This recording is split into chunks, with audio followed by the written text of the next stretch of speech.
এগুলা কি পেঁয়াজ মানে জাত কি? King king king.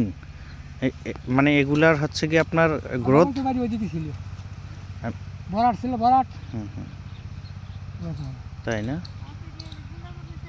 হ্যাঁ, এখন এগুলা কি বিক্রির জন্য উঠাইতেছেন না? লাগাবি হুম, দাম নাই তো এবার, সস্তা এবার না? এই যে চলবে না, হস্তা না হলে বেরিয়ে খুঁটি উঠে দাম। ওই কাকি আপনার কি পরিবার? হ্যাঁ, কাকি কি আপনার কি হয়? উঠে উঠে উঠে ওকে বাঁধো। এগুলা কি বিক্রির জন্য উঠাচ্ছেন নাকি? মানে বিক্রি করবেন সেই কাজ? লাগাবো ও, কোথায়? এই জমিতেই? নিজে মানে এই কিংটার কি ফলন ভালো হয় নাকি? ভালো, হ্যাঁ। মানে এটার আপনার দাম কি বেশি না কম? 3 দিনে ফলন বেশি। মানে ওয়েটে বেশি হয়, পরিমাণে বেশি হয়? এইগুলা এই চারাগুলা কি কেজি হিসাবে বিক্রি হয় নাকি? এগুলা কি কেজি হিসাবে বিক্রি করেন? হ্যাঁ, এখন তো দাম কম, আগে ছিল 5,000 টাকা মন। হ্যাঁ, এখন কত করে মন? এখন দিচ্ছি 800, 900, 1,000, 500, 600, 1500 খালি বুঝি। পেঁয়াজের দামও তো একটু কমছে নাকি? এই যে দামও তো এবার হওয়া। আচ্ছা, এগুলা কি কড়া মাটিতে ভালো হয় নাকি? হ্যাঁ, এই যে যেই মাটিটায় আপনি বীজগুলা রোপণ করছেন এটা তো কড়া মাটি না? মোটামুটি, হ্যাঁ। আপনাদের এদিকে সব মানুষই এই পেঁয়াজের চাষ করে না, পেঁয়াজ রসুন এগুলার? হ্যাঁ হ্যাঁ, আমাদের বাচ্চাকে সরি ছিল, এখন আইছি বাইরে। আসসালামু আলাইকুম দর্শক, এই মুহূর্তে আমরা রাজবাড়ী সদর উপজেলা বাণীবহ ইউনিয়নের প্রত্যন্ত একটি গ্রাম এবং প্রত্যন্ত একটি ফসলের মাঠ থেকে ওয়েলকাম জানাচ্ছি আপনাদেরকে।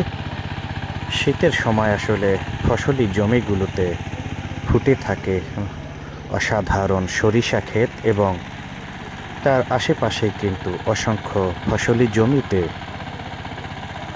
কৃষকরা চাষাবাদ করছেন সেখানকার সোনালী ফসল। মাটিকে ভালোভাবে প্রস্তুত করে নেওয়া হচ্ছে পেঁয়াজ এবং রসুন চাষের জন্য। দেখতে পাচ্ছেন টিলারের মাধ্যমে জমিকে প্রস্তুত করা হচ্ছে। এ সমস্ত জমিগুলোতে চাষ করা হবে পেঁয়াজ এবং রসুন, যে পেঁয়াজ দেশের মানুষকে মাঝে মধ্যেই কিন্তু দেশের মানুষের সবজির বাজার চাঙ্গা করে রাখে, মাঝে মধ্যে 200 থেকে 300 টাকা কেজিতে উঠে যায়। তো এখানকার স্থানীয় কৃষকরা কিন্তু জমি প্রস্তুত করে সেগুলোতে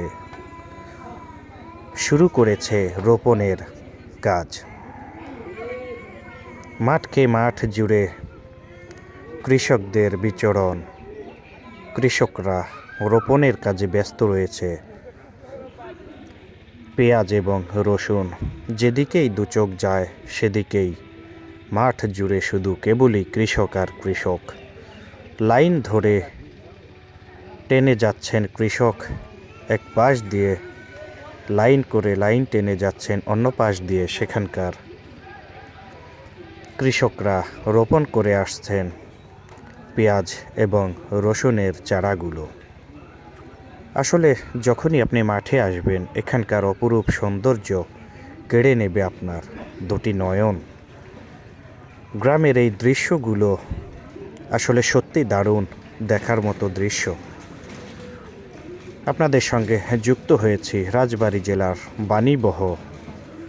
বাণীবহের প্রত্যন্ত একটি ফসলি মাঠ থেকে।